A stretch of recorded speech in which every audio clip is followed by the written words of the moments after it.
নমস্কার, reiki blessings চ্যানেলের তরফে আমি আপনাদের বন্ধু রেকি গ্র্যান্ডমাস্টার শর্মিষ্ঠা গৃহনিয়োগী রায়। আজকে আমরা এসেছি বুদ্ধ তপবন বিহার সংস্থার এই বুদ্ধ মন্দিরে। খুব সুন্দর মন্দির, আপনারা পেছনেই দেখতে পাচ্ছেন যে বুদ্ধ মূর্তি।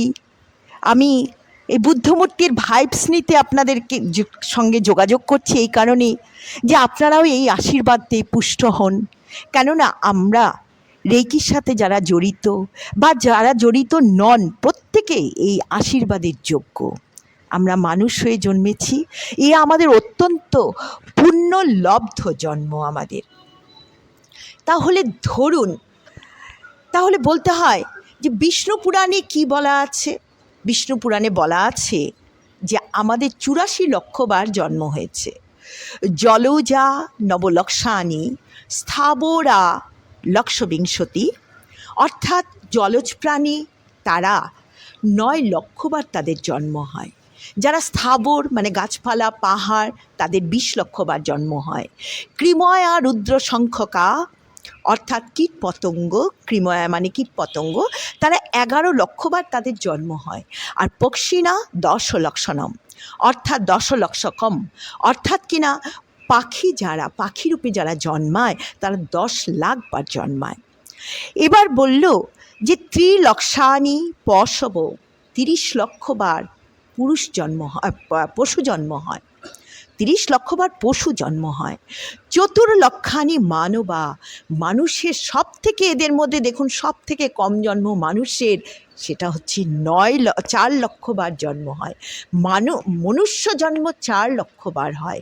অর্থাৎ তাহলে দেখুন কত কম সময়ের জন্য আমরা পৃথিবীতে আসি, কিন্তু আমরাই কিন্তু গৌরব স্থাপন করে যাই, আমরাই পৃথিবীর বুকে দাপিয়ে বেড়াই, আমরাই পৃথিবীতে সব কিছু করি, পৃথিবীকে জয় করি, পৃথিবীর মানুষের ভালো করি আমরা। তাহলে এই 4 লক্ষবার যে জন্মগ্রহণ হয়েছে, এই মনুষ্য জন্ম কিন্তু এরপরে কিন্তু আমাদের অন্য কোনো জন্ম হবার নয়, আমরা মানুষ হয়েই জন্মাবো। আসুন আমরা মানুষের মতন মানুষ হয়ে আমরা কাজ করি, কেননা এই জন্ম আমাদের অত্যন্ত পুণ্যের জন্ম। তাই স্বয়ং বুদ্ধদেবও 4 লক্ষবার জন্মগ্রহণ করেছিলেন এবং তার মধ্যে উনি 1 লক্ষবার স্থির করে নিয়েছিলেন যে আমি বৌদ্ধত্ব অর্জন করব, আমি বুদ্ধ অর্জন করব। আর এই বুদ্ধ জানেন কোথায়? আপনার মধ্যে আছে, আমার মধ্যে আছে, যিনি রেকি করেন তার মধ্যে আছে, যিনি রেকি করেন না তার মধ্যেও আছে। শুধু তাকে জাগানোটাই কাজ। সেটা কোথায়? সেটা আমাদের এই ত্রিনেত্রের যে অংশ, সেইখানেই আমাদের বুদ্ধের জায়গা।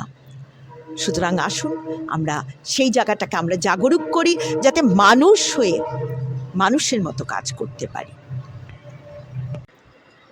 আমরা এই বুদ্ধ তপবন বিহারে আলিপুরদুয়ারে আমরা এসেছি। এখানকার যিনি অধ্যক্ষ শ্রী সদ্ধর্মশ্রী ভিক্ষুর কাছ থেকে আমরা কিছু কথা শুনবো। আপনারাও শুনুন, উনি আমাদের ভালো থাকার উপায় বলে দিচ্ছেন, সেই জন্যই বলছি। নমো তস্সা ভগবতো অরহতো সম্মা সম্বুদ্ধস্সা। আমি সর্বপ্রথম তথাগত বুদ্ধকে আমি সর্বপ্রথম বন্দনা জ্ঞাপন করছি। আজকে আমাদের বিষয় হচ্ছে আজ বর্তমান পরিবেশ এবং সমাজ সংস্কারের নিয়ে আমরা কিভাবে ভালো থাকতে পারি, এই 2-1টা বাক্য আমি আজকে বলতে যাচ্ছি। আমি বুদ্ধ তপবন বিহারের অধ্যক্ষ সদ্ধর্মশ্রী ভিক্ষু, আলিপুরদুয়ার জংশন। ভগবান বুদ্ধের 5টা কথা বলেছেন, যে 5টা নীতির মধ্যে আমি আমার ছোট্ট কথাগুলো শেষ করব। বুদ্ধ বলেছেন, পালি ভাষায় বলেছেন আমরা প্রাণী হত্যার থেকে বিরত থাকতে হবে। বুদ্ধ বলেছেন পানাতি পাতা বেরামনে শিক্ষাবাদং সমাধি। আমি বলছে কি আমরা প্রাণী হত্যা করব না, এই শিক্ষাপথ গ্রহণ করুন। বলছেন যে আদিন্না দানা বেরামনে শিক্ষাবাদং সমাধি। আমি চুরি করব না, এই শিক্ষাপথ গ্রহণ করুন। মোসাবাদা বেরামন শিক্ষাবাদাং সমাধি আমির কথা বলছে। অর্থাৎ আমরা মিথ্যা বাক্য বলবো না। কামেশু মিথ্যা সারা বেরামন শিক্ষাবাদাং সমাধি আমি, কোনো কামেশের মধ্যে যাব না, এই শিক্ষাপদ গ্রহণ করছি। তারপরে আমাদের সর্বশেষ কথা হচ্ছে, আমরা যে বাক্যটা বর্তমান আমার শেষ করতে হবে, আমরা নেশাদ্রব্য পান করব না, এই শিক্ষাপথ গ্রহণ করছি। এ তথাগত বুদ্ধ এই 5টা বাক্য মানবের জন্য দিয়েছেন, শুধু শুধু বুদ্ধিস্টের জন্য নয়, মানুষের জন্য দিয়েছেন। আমরা যারা প্রাণী হত্যা যারা করে থাকে, তারা বুদ্ধ বলছেন অকালে মৃত্যুবরণ করে। যারা চুরি করে তারা যে কোনো মুহূর্ত, সেটা অর্থাৎ মানুষের কাছে যে কোনো সময় ওর মৃত্যুবরণ করতে পারে। এবং বলছে বেবিচারি করলে, বেবিচার আজকে আমাদের সমাজে দেখতে পাচ্ছি আমরা, কামেছু মিথ্যাচারা বেরামনি। অর্থাৎ সেটা হচ্ছে কি, বর্তমান নিজের স্ত্রী থাকতে অন্যের স্ত্রী, নিজের স্বামী থাকতে অন্যের স্বামী। এই যে বুদ্ধ 2500 বছর আগে এই কথাটা বলে গিয়েছেন। তো আজকে যদি এর থেকে আমরা বিরত থাকতে পারি, নিজেকে সংযমত রাখতে পারি, তাহলে আমাদের সুখীময় জীবন লাভ করতে পারি আমরা। এটা হচ্ছে মূল কথা। এবং মোসাবাদা বেরাম শিক্ষাবাদাং সমাধি আমি, আমরা যেন মিথ্যা কথার থেকে যদি দূরত্বে থাকতে পারেন, তাহলে আমাদের জীবন সুন্দর হতে পারে। এবং বলে নেশাদ্রব্য, আমরা যদি নেশা পান করতে, যদি নেশার থেকে বিরত থাকতে পারি, তাহলে আমাদের জীবন আরও সুন্দর হবে। এই বাক্যগুলো যদি আমরা মেনে চলি, আমাদের জীবন সুন্দরময় সুখীময় হবে। এটা হচ্ছে আমার আশা এবং প্রত্যাশা। এটা আজকে যিনি আমাদের দিদি এসেছেন, আমি দিদিকেও অসংখ্য ধন্যবাদ। অনেক দূরের থেকে এসেছেন, আমাদের কমিটির পক্ষ থেকে তাদেরকে অসংখ্য ধন্যবাদ জানিয়ে আমার দুটো কথা এখানে সত্যমত সমাপ্তি করলাম। জগতের সকল প্রাণী সুখী হোক, অল বিংস বি হ্যাপি। ধন্যবাদ। এতক্ষণ আমরা এই মঠের অধ্যক্ষ সদ্ধর্ম শ্রী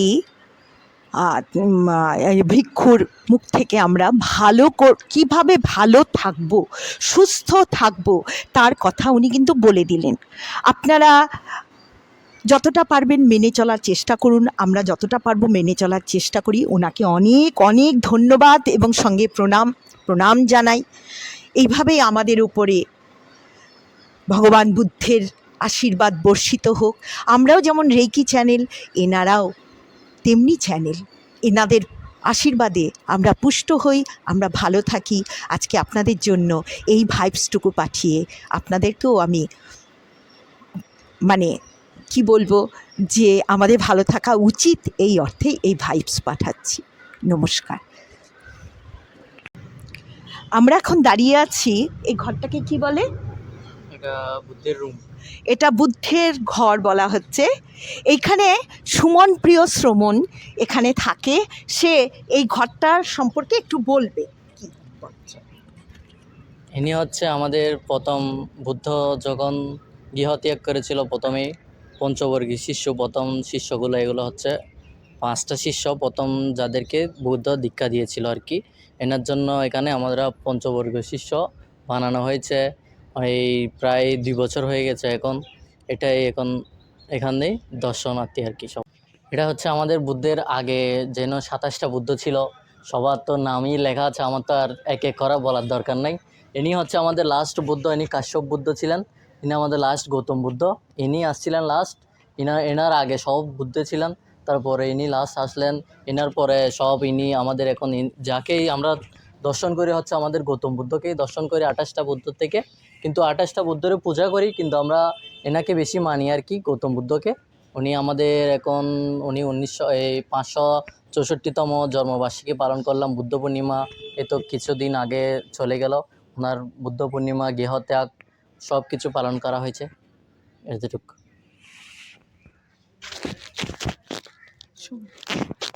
সুমনকে আমাদের তরফে অনেক ধন্যবাদ।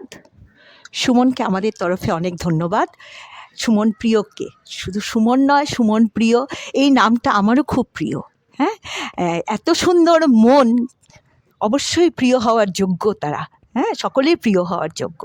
ঠিক আছে, হ্যাঁ, আমরা আবার পরে কথা বলছি।